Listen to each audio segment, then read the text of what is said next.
Assalamualaikum warahmatullahi wabarakatuh dan salam sejahtera untuk kita semua. Pada kesempatan kali ini kita akan membahas materi tentang plagiarisme dalam karya tulis ilmiah.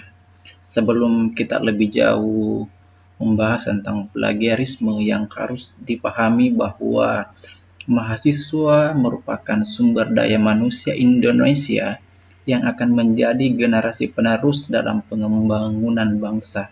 Sebagai generasi muda sekaligus bagian dari sivitas akademika, mahasiswa diharapkan dapat meningkatkan dan memajukan bangsanya.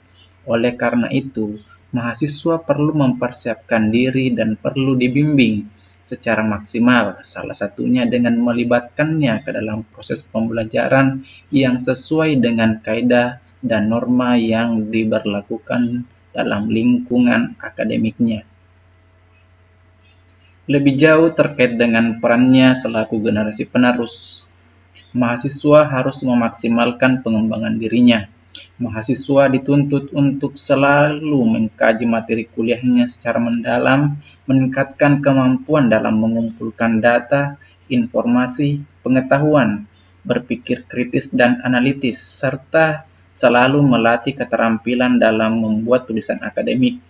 Untuk itu, dosen selalu menugasi mahasiswanya untuk menulis karya ilmiah mengenai suatu tema atau kasus tertentu yang berkaitan dengan mata kuliahnya.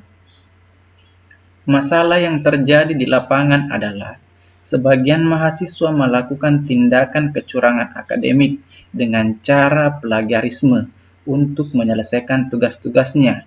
Menurut Isa dan Abidin pada tahun 2013, plagiarisme merupakan tindakan merujuk tulisan maupun potongan tulisan orang lain, baik sengaja atau tidak disengaja, dengan cara merujuk yang tidak baik dan benar. Baik, selanjutnya, plagiarisme. Secara umum, kata plagiarisme sebagai istilah baku dalam kosakata bahasa Indonesia berasal dari bahasa Belanda, yakni plagiat. Plagiarisme adalah tindakan mengambil karya cipta pihak lain dan menggunakannya dengan memberi kesan bahwa karya cipta tersebut, baik seluruh maupun sebagian, berasal dari pihak orang yang melakukan plagiat. Adapun jenis-jenis plagiarisme, di sini kita bisa membagi 5 indikator dalam plagiarisme. Yang pertama itu plagiarisme verbatim, yang kedua plagiarisme kainperca, yang ketiga plagiarisme parafrasa, yang keempat plagiarisme kata kunci, dan 5 plagiarisme struktur gagasan. Kita akan membahas satu-satu jenis plagiat ini. Yang pertama, kita akan membahas plagiarisme verbatim. Plagiarisme verbatim ini merupakan plagiarisme dengan bobot yang paling tinggi karena mengambil karya orang lain persis apa adanya dengan tidak mencantumkan sumber, sehingga memberi kesan sebagai karya pribadi pelaku. Kemudian ada yang dimaksud dengan plagiarisme kainperca. Plagiarisme ini dilakukan dengan mengambil karya dari berbagai sumber tanpa mencantumkan dan menyebut sumber rujukan. Potongan-potongan dari berbagai sumber inilah kemudian disusun menjadi sebuah karya baru seolah sebagai karya yang orisinal. Jadi yang perlu diperhatikan bahwa di dalam menulis karya tulis ilmiah yang ketika merujuk harus mencantumkan sumber rujukannya. Selanjutnya, plagiarisme parafrasa.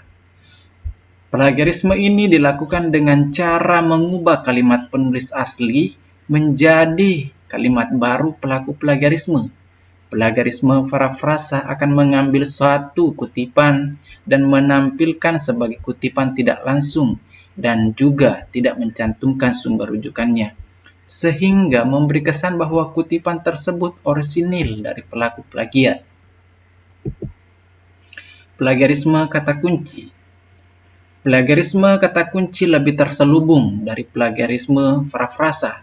Pelaku plagiarisme ini hanya mengambil sejumlah kata kunci dari satu tulisan dan menggabungkan ulang kata kunci yang diambil dengan kalimat-kalimat dalam tulisan aslinya dan tanpa ingin menyebutkan sumber rujukannya.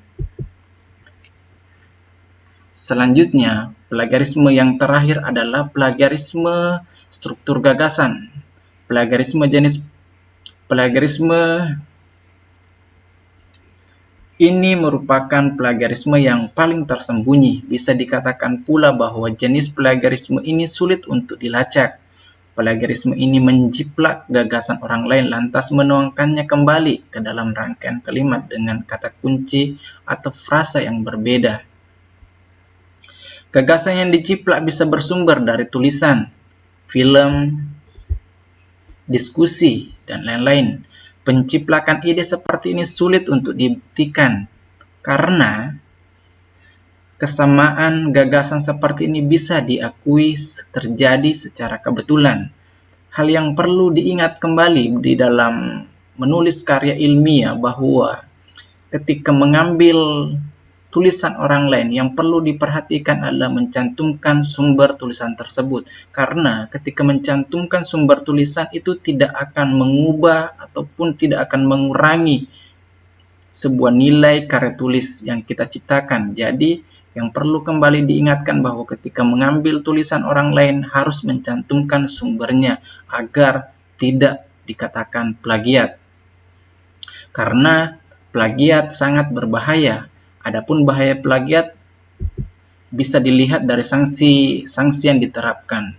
Di dalam pasal 27 ayat 1 Peraturan Menteri Pendidikan Republik Indonesia nomor 17 tahun 2010 tentang pencegahan dan penanggulangan plagiarisme di perguruan tinggi, bagi mahasiswa yang melakukan plagiarisme akan mendapat sanksi yang ringan ke yang paling berat.